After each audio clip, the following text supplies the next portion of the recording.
So here we are, Cool Stuff Games Thursday night in Jacksonville, Florida. 0 to Hero, week number 4, I believe. Either way, we're following Brian, tracking his progress. I know that throughout the break, we're moving into the new year. Brian's talked to me about a few more strategies he's incorporating into his deck. I see that he's got some big trades that is going to come to fruition for you all to see here, and we're extremely excited to see what he's going to do. Look out for a future match that we've got coming out in the YGO process. Stay tuned. Hey, and we're here checking in. Rounds 1 and 2 have just finished. Looks like we're currently undefeated. Not entirely sure how, but round 1 we beat Fire King. Round 2 we beat Vanadium. Lubellion, the one of in our deck, was glued to our hand. Games 1 and 2 against Fire King, and then against the Vanadium deck, we drew decently well. We were able to out his board, but unfortunately he didn't draw like the best. So he had a lot of duplicates and bricks in hand. So we got pretty lucky there considering we don't have Droll in our deck. So we're looking pretty strong with the 2-0. Round 3 just got posted, so I'm gonna go ahead and on out. And let's see if we can get this streak alive.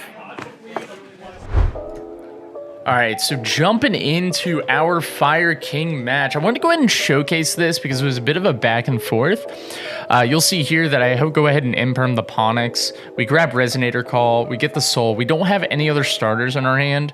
We have 3 Resonator Call in our hand during this match, so we imperm the Fenrir and just hope this Soul goes through. It doesn't, unfortunately, but the good news is on his crackback here, we don't die, which is really nice. So we get to go ahead, we get to Resonator Call, add the Soul, and we're banking on the Fenrir banishing the Soul Resonator here. And then when it does, we get to go ahead and just Resonator Call out the Crimson, and we get to go ahead and Wandering King. This is going to lead to our full combo.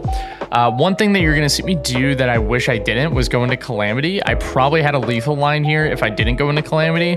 I just totally forgot that it's not Graveyard, it's field only. So we go into Calamity after going into the Scar to pop the field. I was like, yeah, nothing will float, and then I read Calamity. I'm like, oh, yeah, that's a mistake. But it's fine. So we get to go ahead. We have Crimson Guy in hand. We have a lot of follow-up. We have a lot of options. So I'm not too worried at this point. We have the red zone's going to pop. So when he has his follow-up, if he goes Fenrir, we have that option. Or maybe if he goes like Fire King Island or something, we can stop that. So the Bane here is going to res back the Scarred. So we turn the pop online, and then that's all there is to it. So pretty exciting stuff. Let's go ahead. Yeah, and there we go. We see the board. He leads with Fenrir. On his turn, he's going to add, and the second he summons this Ponix, we're going to go ahead and pop that. We just don't want that Fenrir online whatsoever.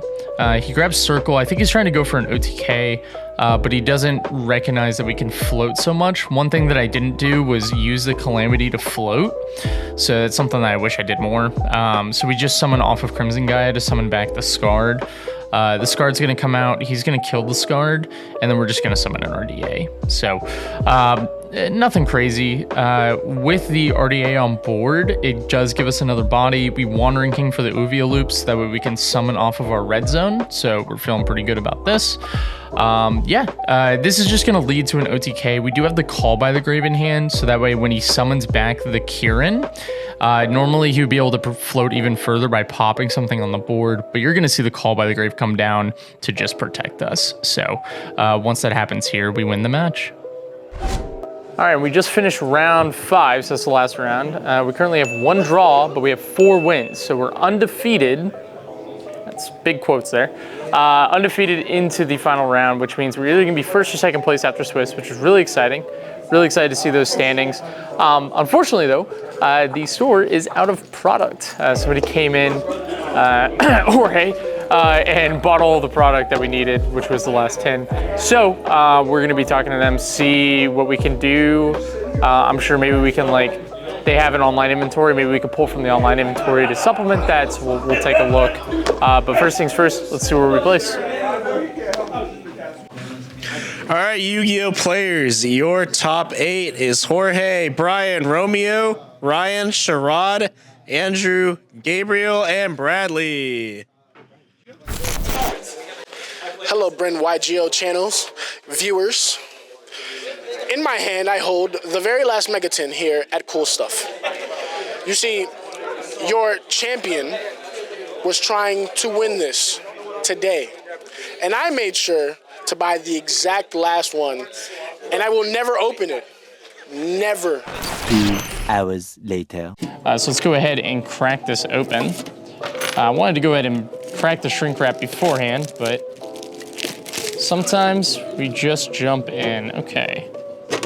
So, oh, we get the promo too. Oh, we could play Firewall Dragon in our deck. We're not gonna, but we could, just for, I don't know, reasons. All right, so we got 3 mega packs here. Which one are we opening first? This one. Let's take a look. All right. I always forget how big these packs are. So we got Scareclaw, Acro, Double Dust, Dark Contract, the Great Noodle, something. Really looking for Branded Regain. That's a great pickup. That's awesome. Love to see that. So we got that. Ice Jade, Curse, Exo Sisters, probably like maybe $1 that we can trade away for.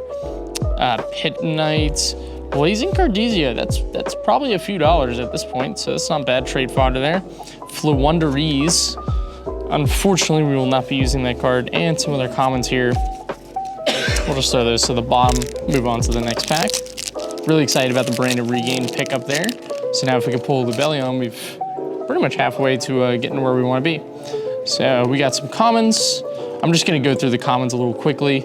It's not a whole lot we're looking for on that side. I mean, we could play Willow, I guess, if we're like playing Bystials, but all right, so now we're on the rare Epsilon, not the greatest. Doll Monster Bear. Now we are gonna play this card. We're not. Runic Freezing Curses, the Agent of Venus. We got a Secret Hugin, that's pretty cool, and a Regulus. I think the Regulus actually goes for a little bit. Maybe the Hugin as well, because it didn't get touched on the ban list. So yeah, some really decent trade fodder there. And let's take a look at the last pack. Everybody hold your breaths. Make a wish, because we're trying to pull the Bellion. All right, we got some more commons here. Okay, all right, we should be on the rare now. It is Munin, not bad, not bad. Dynamorphia Diplos, a Blackwing card, Alba Lunatis, Red Eye Zombie Dragon Lord, and Bystial Magnum, which we already pulled, or we already traded for, which is tragic. It's tragic. We know it's only $1. That's so sad. But we did get some trade fodder here. Hopefully, with the rise of Bystial, Runic, and some other things, these will be worth something and we can trade them away. So let's go ahead and see what we can get for these. And we ended up obtaining 2 more tins after this one because we ended up topping a total of 3 tournaments in the span of this episode. Really excited to announce that we pulled a Bystial Saronir, which is going right into our deck. Such a huge upgrade for us. And then we ended up pulling some decent trade fodder. We pulled Fateful Adventure, we pulled the Runic Tip, and we pulled a Daruma Cannon, all of which are decent value. Of course, all the secrets in the set are roughly $1, and the ultras, depending on, if you pull the Runic cards, are roughly $1 as well. So a lot of solid trade fodder there. We ended up throwing a lot of cards into a trade so that way we could get 3 Ash Blossoms, and we also got a Bystial Lubellion. So it's a huge upgrade for us. Really excited to see what kind of level of power this adds to our deck, because now we can even use the Branded Regain that we pulled in a previous episode to go ahead and sauce up our deck. So really excited to see what this brings to the table. I can't wait to see what this does for us.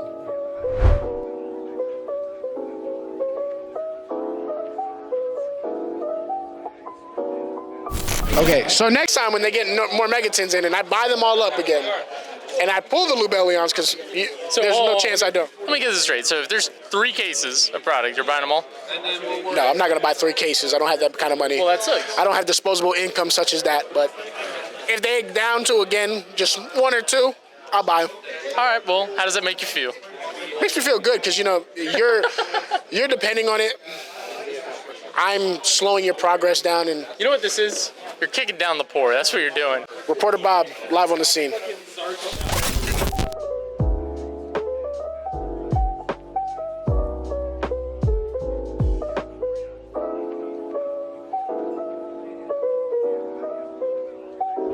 All right, and we're back. We've got our deck profile here. We got some trades under our belt, so let's just jump right in.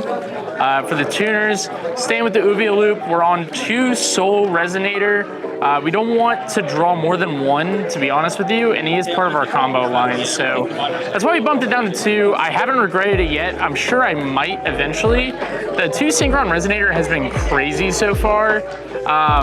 Actually, somebody commented last week on the most recent video on a combo line that we can actually do by playing like Void Ogre and that kind of stuff, some like other extra deck options. So this card might become even more pivotal in doing that by doing synchro climbing. So we may bump this up to 3 eventually. Got to see how it looks first before we do that.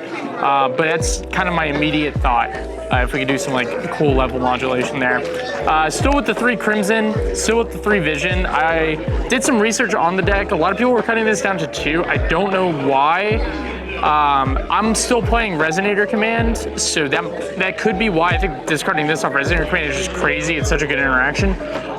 So that could be why we're playing 3 and other people are just playing like 3 of this instead. So I totally get that. I just think this card's crazy, especially when we get more Bystials in there. So that's it for the tuners. So now we're going for the non-tuners. We're still rocking the Black Witch. We added some other non-tuners into our deck, but I still think this card is just kind of crazy. We don't have a lot of normal summons outside of like, honestly, like Soul Resonator, Bone Archfiend is like kind of a normal summon. We don't have a lot of normal summons. So we could still play 2 of this. It fetches hand traps, which can really give us that edge. Playing 2 Wandering King. Still not sure how I feel about it. It didn't feel good at 1 or 3 when I was doing some like ratios and theory. Just was what it was. So we're keeping it at 2 for now. And 3 Bone Archfiend. That's it. Just pretty standard formula. Haven't really changed that up. But those are some of my thoughts on why we're keeping things the same. We did pick up a Lubellion. Thank goodness. We traded, I don't know, like 8 cards for this. Yeah, I don't know. We traded a lot of value. I plan on doing a trading segment for everything so we can start mapping out values. But yeah, we really went all in to get this card, and I think it's going to pay off dividends. The Magnum Month that we got in episode 2 or 1, and then the Sarnir that we actually ended up pulling from the 10. So that's our Bystial package. Obviously, this fetches this, so solid synergy there, and then the Magnum Month just grabs either. Pretty solid. It can also, something I didn't mention actually, this can recycle a dragon in our graveyard if we need like access to an extra synchro that's a dragon. So it probably won't come up, but in case it does. Hand trap lineup, 2 Veiler. I don't know why I switched sides for this part. 2 Veiler, 3 Ash, and 3 Imperm. We need to make room for the Bystial stuff without cutting down on our disruption. So I think cutting it down to 2 Veilers is probably going to be very, or not as impactful as it used to be coming up in the new format here, especially with Fire King and all that stuff rising. So we're putting this down to 2 for now and keeping these at 6, so, or 3 each. The 1 Red Zone, the 3 Crimson Gaia, this probably just will never change. We've talked about that a lot. 3 Resonator Call, consistency, nothing crazy. And then we got 2 Resonator Command, Foolish Burial, Branded Regain. This is to get off Lubellion, and then Call by the Grave. So that's the main deck so far. I'm really happy with how it's coming out. And then the extra deck is still the same. I'll go through it really quickly. I'm not going to explain the choices. It's 2 Supernova, 1 Calamity, 1 Bane, double Abyss, Scarlight, double Scarred, double RDA, Kui Belt, and then the 3 Red Rising. So that's the extra deck, hasn't changed. Now that we know there's some other options out there, we'll probably start trying to pick those up and integrate them, but for now, it is what it is. It gets the job done. The side deck changed drastically as well. We're now siding the Red Resonator, keeping Absolute Power Force, keeping Change of Heart. We have Cosmic Cyclone in there. We ended up grabbing this off of some, basically like a junk trade. I think they wanted like a pretty low value super, so we ended up getting that out of it. Still the 3 Gravity Collapse, crazy card. Double Lightning Storm, double nib. We picked this up. This is, I mean, nib doesn't really need a lot of explanation, but yeah, it's for combo decks that don't put up app on Summon 5. Veiler, this is the third Veiler. We just stuck it in here for now. The Baldrake, if we run into like, if Tier's still running around or light and dark decks running around, this is just another option we go into. And then the double DD Crow. Optimally, we want 3 DD Crow. It could also just fall out of favor in this new format. It's kind of hard to say. Just depends on how things go. But that's what the deck's looking like now. And yeah, that's pretty much it. So I'll see you guys next week on Zero to Hero. Looks like we're shaping up to have a pretty good deck.